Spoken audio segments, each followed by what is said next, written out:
These two decks only have one thing in common. They suck. But why is that? And what is the golden middle between expensive and cheap cards? And why?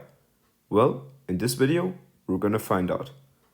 First, let's have a look at what actually sets apart cheap and expensive cards, besides cost and power, obviously.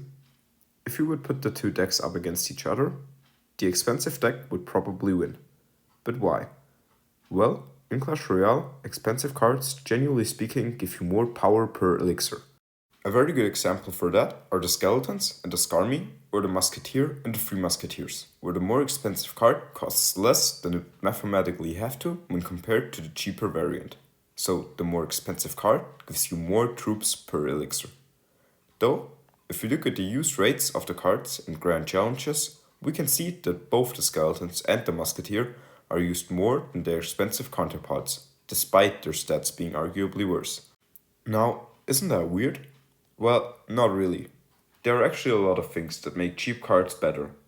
The first one is that you are taking lower risks by playing cheaper cards, as you will go a lot less to zero elixir when playing cheap cards, because you can adjust to the strength of your opponent's push a lot better, which already leads us to the second point, overcommitting.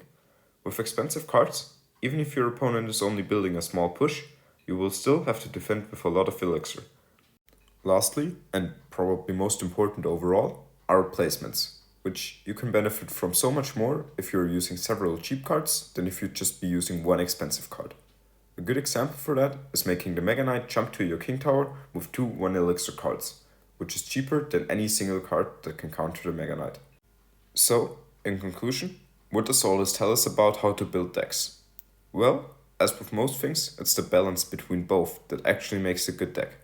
And there's genuinely a reason why most of the decks have more expensive cards as their win conditions, as placements usually don't really matter on offense. Though, they very much do on defense, and that is why most cheap cards and decks are considered more defensive. That is also the reason why cards like the Wizard and Witch are considered as bad as they are expensive and primarily defensive cards. Alright, that's it. I hope you enjoyed the video. Peace.